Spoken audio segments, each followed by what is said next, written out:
ज्योती मेटे यांनी मनोज जरांगेंची भेट घेतली। जालन्यात जरांगेंनी ज्योती मेटे यांच्यात चर्चा झाली। विधानसभा निवडणुकीच्या पार्श्वभूमीवर चर्चा झाल्याची माहिती मिळते। आमदार जिशान सिद्दीकी यांनी मुख्यमंत्र्यांची भेट घेतली। वांद्रेत युती धर्म पाळावा याबाबत मुख्यमंत्र्यांकडे सिद्दीकी यांनी विनंती केल्याची माहिती आहे। मुख्यमंत्री एकनाथ शिंदे यांनी वांद्रेतील पदाधिकाऱ्यांना युती धर्म पाळावा असे आदेश दिले। राहुल गांधी पुण्यात रोड शो करणार आहेत। महाविकास आघाडीत उमेदवारांच्या प्रचारासाठी ते रोड शो करणार आहेत। पुणे शहरातील 8ही मतदारसंघात भव्य रोड शो होणार आहे। महाविकास आघाडीच्या नेत्यांकडून राहुल गांधींना आमंत्रण देण्यात आले। महायुतीत मुंबईतील अनेक जागांवर तिढा कायम आहे। मुंबईतील जागांवरून भाजप आणि शिवसेनेत रस्सीखेच सुरू आहे। मुंबईतील 14 जागांवरून महायुतीत पेच अजूनही कायम आहे। कलिनाच्या जागेवरून भाजप आणि शिवसेनेत रस्सीखेच सुरू आहे। वर्सोवाच्या जागेवरूनही शिवसेना आणि भाजपनं दावा केला। महायुतीत शिवसेनेचा सन्मान ठेवण्यात आला। कोकणात सर्वाधिक जागा शिवसेनेला देण्यात आल्या अशी प्रतिक्रिया योगेश कदम यांनी दिली आहे। तसंच दापोलीमध्ये ठाकरे गटाचा उमेदवार बदलण्याची शक्यता आहे असंही त्यांनी सांगितलं। महाराष्ट्रात कुठल्याही मतदारसंघात जाऊन कोणाबद्दल बोलण्याचा अधिकार फक्त अजित पवारांनाच आहे अशा शब्दात हर्षवर्धन पाटलांनी अजित पवारांना प्रत्युत्तर दिले। इंदापूरचे आमदार दत्तात्रय भरणे यांचा उमेदवारी अर्ज दाखल करताना झालेल्या जाहीर सभेत अजित पवारांनी हर्षवर्धन पाटलांवर टीका केली होती। याला हर्षवर्धन पाटलांनी उत्तर दिले। मुलुंडमध्ये आरपीआय आठवले गटाच्या कार्यकर्त्यांनी घोषणाबाजी करत देवेंद्र फडणवीस यांनी भाजपचा निषेध केलाय। महाराष्ट्रात आरपीआय आठवले गटाला महायुतीकडून एकही जागा न दिल्यामुळे कार्यकर्ते आक्रमक झाले। त्यामुळे विधानसभेत महायुतीच्या कोणत्याही उमेदवाराचा प्रचार करणार नसल्याची भूमिका आठवले गटाच्या कार्यकर्त्यांनी घेतली आहे। शिवसेना उद्धव बाळासाहेब ठाकरे पक्षाचे शिवडी विधानसभेचे उमेदवार अजय चौधरींनी सुधीर साळवींची भेट घेतली आहे। अजय चौधरींना उमेदवारी मिळाल्यामुळे सुधीर साळवी समर्थक नाराज झाले होते। त्यानंतर पक्षप्रमुख उद्धव ठाकरेंनी साळवींना मातोश्रीवर बोलावून त्यांची समजूत काढली। त्यानंतर अजय चौधरी साळवींच्या भेटीला त्यांच्या लालबाग येथील घरी दाखल झाले। उपमुख्यमंत्री देवेंद्र फडणवीस आणि मुख्यमंत्री एकनाथ शिंदेंमध्ये जवळपास 2 तास चर्चा झाली। फडणवीसांसोबत रिपब्लिकन पार्टी ऑफ इंडियाचे अध्यक्ष रामदास आठवले वर्षावर दाखल झाले। फडणवीस आणि शिंदेंमध्ये जागावाटपाच्या मुद्द्यावरून चर्चा झाल्याची माहिती मिळते।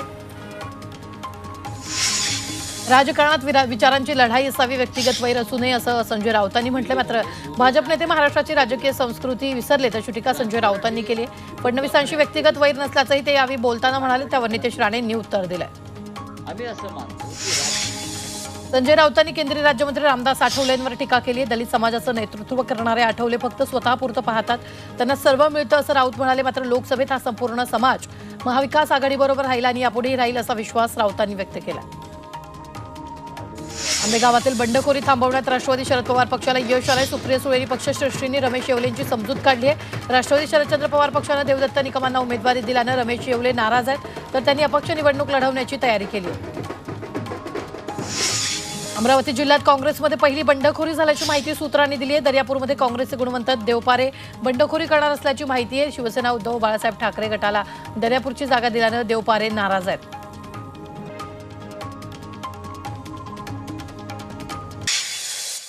कल्याणमध्ये महायुतीत बिघाडी होण्याची शक्यता आहे। माजी आमदार नरेंद्र पवार अपक्ष लढण्यावर ठाम आहेत। कल्याण पश्चिमची जागा शिवसेनेकडे गेल्यानं पवार यांनी अपक्ष उभं राहण्याचा निर्णय घेतल्याची माहिती समोर येते। शिंदे गटाचे उपनेते माजी आमदार बबनराव घोलप यांनी शिवसेना उद्धव बाळासाहेब ठाकरे पक्षात प्रवेश केला। उद्धव ठाकरे आणि आदित्य ठाकरे यांनी मनगटावर शिवबंधन बांधून घोलप यांचं पक्षात स्वागत केलं। वाशिमच्या कारंजा विधानसभेमधून उमेदवारी न मिळाल्यानं राष्ट्रवादी गटाचे अध्यक्ष युसुफ पुजानी यांनी पक्ष सोडण्याचा निर्णय घेतला। कारंजा शहरात पुजानी यांनी नागरिक आणि कार्यकर्त्यांची बैठक घेत अपक्ष निवडणूक लढण्यासंदर्भात चर्चा केली आहे। या बैठकीला असंख्य नागरिक आणि कार्यकर्ते उपस्थित होते।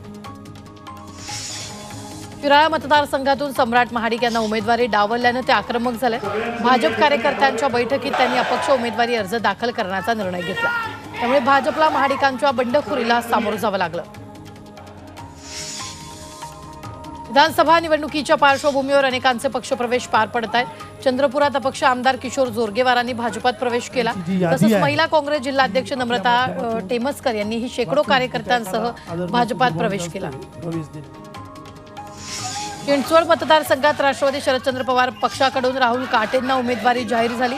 त्यानंतर नाना काटेंनी बंडखोरी करत अपक्ष उमेदवारी अर्ज भरणार असल्याचं स्पष्ट केलं।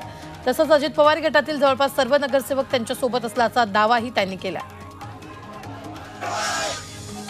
सोलापूरच्या मोहोळ विधानसभा मतदारसंघातून सिद्धी रमेश कदम यांना राष्ट्रवादी शरद पवार पक्षाकडून उमेदवारी जाहीर करण्यात आली आहे। सिद्धी या मोहोळचे माजी आमदार रमेश कदम यांच्या कन्या आहेत। मोहोळमध्ये अजित पवार गटाचे यशवंत माने विरुद्ध सिद्धी कदम यांच्यात सामना होणार आहे। धाराशिव कळंब विधानसभा मतदारसंघातून मनसेकडून देवदत्त मोरेंच्या उमेदवारीची घोषणा करण्यात आली आहे। मोरे मोठे शक्ती प्रदर्शन करून आपला उमेदवारी अर्ज दाखल करणार आहेत। परभणीच्या पाथरीत वंचित बहुजन आघाडीनं आपला उमेदवार बदललाय। विठ्ठल तळेकरांऐवजी आता सुरेश फड यांना उमेदवारी देण्यात आली। फड यांना एबी फॉर्म देण्यात आलाय, त्यामुळे पाथरी विधानसभा निवडणुकीत रंगत येणार आहे। अजित पवारांच्या राष्ट्रवादीकडून निफाडमधून दिलीप बनकर यांना उमेदवारी जाहीर करण्यात आली आहे। निफाडमधून उमेदवारीसाठी यतीन कदम आणि दिलीप बनकर यांच्यात रस्सीखेच सुरू होती। महायुतीचे दिलीप बनकर विरुद्ध महाविकास आघाडीचे अनिल कदम असा सामना रंगणार आहे। माजी मुख्यमंत्री अशोक चव्हाण यांच्या कन्या श्रीजया चव्हाण यांनी भोकरमध्ये रॅली काढत मोठं शक्ती प्रदर्शन केलंय। श्रीजया उमेदवारी अर्ज उद्या दाखल करणार आहेत। त्यापूर्वी आज शक्ती प्रदर्शन करत रॅली काढत जोरदार शक्ती प्रदर्शन त्यांनी केलेलं आहे। काटोल विधानसभा मतदारसंघातून सलील देशमुखांना उमेदवारी मिळण्याची शक्यता आहे। तशी माहिती सूत्रांनी झी 24 तासला दिली आहे। राष्ट्रवादी शरदचंद्र पवार पक्षाकडून सलील देशमुखांना उमेदवारी मिळण्याची शक्यता आहे। सलील देशमुख उद्याच उमेदवारी अर्ज दाखल करणार असल्याची माहिती आहे। गडचिरोली मतदारसंघात भाजपकडून डॉक्टर मिलिंद नरोटे यांना उमेदवारी जाहीर झाली, त्यामुळे भाजपमध्ये रणकंदन दिसून आलं। विद्यमान आमदार डॉक्टर देवराम होळींनी शक्ती प्रदर्शन करत उमेदवारी अर्ज भरला, मात्र भाजपच्या दुसऱ्या यादीत नरोटेंचं नाव आल्यानं होळी समर्थक नाराज झाले। कल्याण जिल्हा काँग्रेसमधील पदाधिकारी सामूहिक राजीनामा देण्याच्या तयारीत आहेत। यंदाच्या निवडणुकीत कोकण आणि ठाणे जिल्ह्यातून काँग्रेस हद्दपार झाल्याचा त्यांचा आरोप आहे, त्यामुळे नाराज असलेले 125 पदाधिकारी सामूहिक राजीनामे देतील।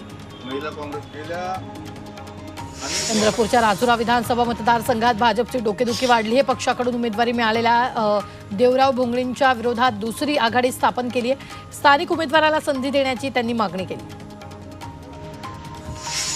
पुण्यातील कोथरूडमधून शिवसेना उद्धव ठाकरे पक्षाकडून चंद्रकांत मोकाटे यांना उमेदवारी जाहीर करण्यात आली आहे। चंद्रकांत मोकाटे हे कोथरूडमधून निवडणूक लढवणार आहे। येत्या 1-2 दिवसात ते उमेदवारी अर्ज दाखल करतील।